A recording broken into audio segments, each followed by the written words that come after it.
Hi! இந்த Sunday வந்து திருச்செந்தூர் கோயிலுக்கு தான் போயிருந்தோம். நான், என் பிள்ளைங்க, எங்க அம்மா. இவ்வளோ பேரும் வடசேரி பஸ் ஸ்டாண்ட்லேருந்து பஸ் ஏறுனோம். பஸ் ஏறும்போது நல்லா சூப்பரா கம்பீரமா தான் ஏறுனோம். அப்புறம் திருச்செந்தூர் பஸ் ஸ்டாண்ட்ல போய் இறங்குன பிறகு கிழிஞ்ச கட்டவுட் மாதிரி ஆயிட்டோம் பார்த்துக்கோங்க. வேணா வாந்தினா வாந்தி, எல்லாருக்குமே நல்லா வாந்தியா இருந்துச்சு. எங்க வீட்டுக்காரவங்களுக்கு திருச்செந்தூர் பக்கம் தான் வேலை. அவங்க நேரா அங்க வந்துட்டாங்க.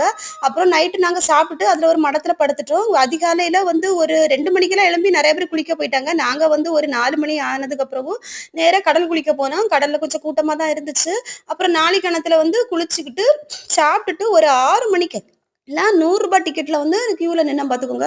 ஒரு 2 மணிக்கூர் ஆனதுமே எங்க பிள்ளைங்களுக்கு ரொம்ப டயர்ட் ஆவி, பிள்ளைங்கலாம் அழுது ரொம்ப கூட்ட நெரிசலா இருந்துச்சு. இவங்க சாமி கும்பிடாம வெளிய வந்துட்டாங்க. நாங்க 6 மணிக்கு நின்ன நானும், எங்க அம்மாவும் கிட்டத்தட்ட 11:30க்கு தான் சாமி கும்பிட்டுட்டு வெளிய வந்தோம். நீங்க கியூல நிக்கிறதுக்கு முன்னாடி சாப்பிட்டுக்கோங்க. சாப்பிட்டுட்டு பாத்ரூம் போயிட்டு நில்லுங்க. அப்புறம் காசு நெறைய வச்சுக்கோங்க. அங்க கிடைக்கிற பொருள வாங்கி சாப்பிட்டுட்டு அப்படியே கியூல நிக்கலாம். ரொம்ப நெரிசலா இருந்துச்சு.